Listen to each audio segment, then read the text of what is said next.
નમસ્કાર. ક્યારે એવું વિચાર્યું છે કે કેવી રીતે ફક્ત એક કે બે શબ્દોનો અર્થ બદલાય ને આખી માન્યતા જ બદલાઈ જાય? આજે આપણે ખ્રિસ્તી ધર્મની અંદર છુપાયેલા આવા જ એક ગહન રહસ્યને સમજવાની કોશિશ કરીશું. તો ચાલો આ સફર સાથે મળીને શરૂ કરીએ.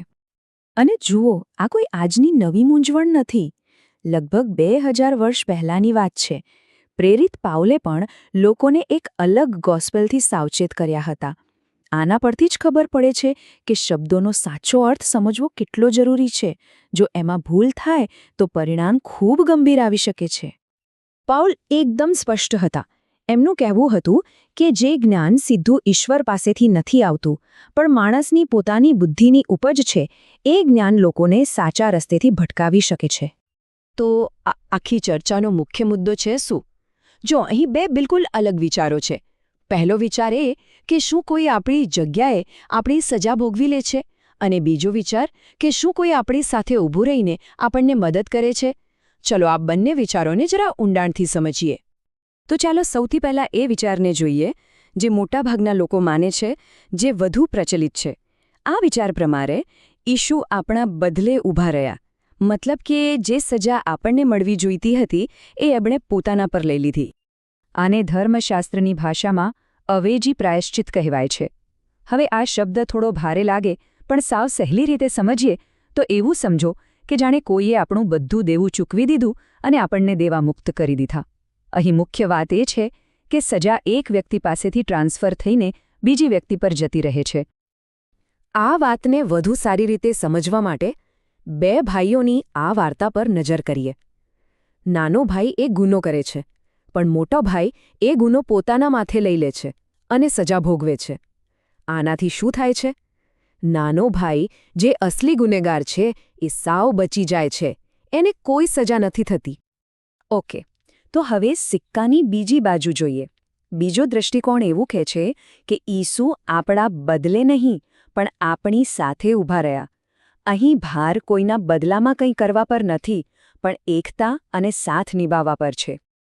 અહીં વાત કોઈની જગ્યા લેવાની નથી, પણ રક્ષણ કરવાની અને સાથે ઊભા રહેવાની છે.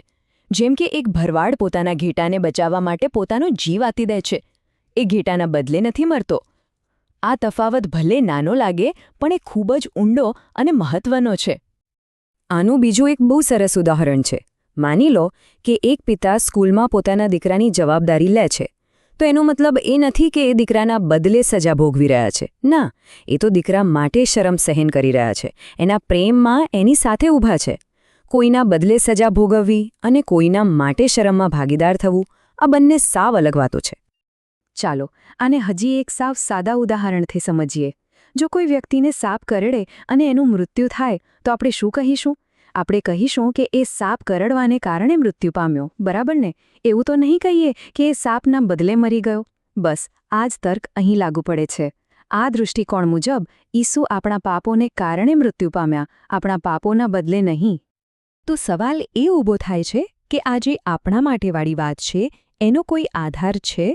તો હા, આ વિચાર બાઇબલના એવા વચનો પર આધાર રાખે છે જે ઈસુની સાથેની એકતા પર ખાસ ભાર મૂકે છે. અહીં ધ્યાન આપવા જેવી વાત એ છે કે માટે, સાથે અને એક સાથે જેવા નાના નાના શબ્દો કેવી રીતે આખો અર્થ જ બદલી નાખે છે. આ શબ્દો એ બતાવે છે કે આ કોઈ અવેજી કે બદલાની વાત નથી, પણ એક સાથે મળીને કરાતા અનુભવની વાત છે. અને પ્રેરિત પાઉલનું આ વાક્ય તો જુઓ, એ આ દલીલનો પાયો છે.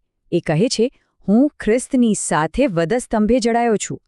એમણે એવું નથી કહ્યું કે ખ્રિસ્ત મારા બદલે વધસ્તંભે જડાયા. આ એકદમ સ્પષ્ટ છે કે અહીં વાત એક સાથેના અનુભવની છે, કોઈના બદલાની નહીં. તો આ બધી ચર્ચાનો મતલબ શું? શું આ ખાલી શબ્દોની રમત છે? ના, બિલકુલ નહીં. આપણે કયો દૃષ્ટિકોણ અપનાવીએ છીએ એના પર આપણા વિશ્વાસ અને આપણી આખી આધ્યાત્મિક યાત્રાનો આધાર રહેલો છે. ચાલો જોઈએ કેવી રીતે. આ કોષ્ટક પર એક નજર નાખો. એ બંને વિચારો વચ્ચેનો તફાવત એકદમ સ્પષ્ટ કરી દે છે. જુઓ, એક વિચાર મુજબ વિશ્વાસી ફક્ત સજામાંથી બચી જાય છે, જ્યારે બીજા વિચાર મુજબ એ એક એવા અનુભવમાં ભાગીદાર બને છે જે એને અંદરથી બદલી નાખે છે. એક દૃષ્ટિકોણ અલગતા તરફ લઈ જાય છે તો બીજો જોડાણ તરફ. અને બસ આ જ કારણે આ ચર્ચા આટલી બધી મહત્વની છે. આ કોઈ ખાલી મગજની કસરત નથી. આપણે આમાંથી કયો રસ્તો પસંદ કરીએ છીએ એ જ આપણા આધ્યાત્મિક જીવનની દિશા નક્કી કરે છે.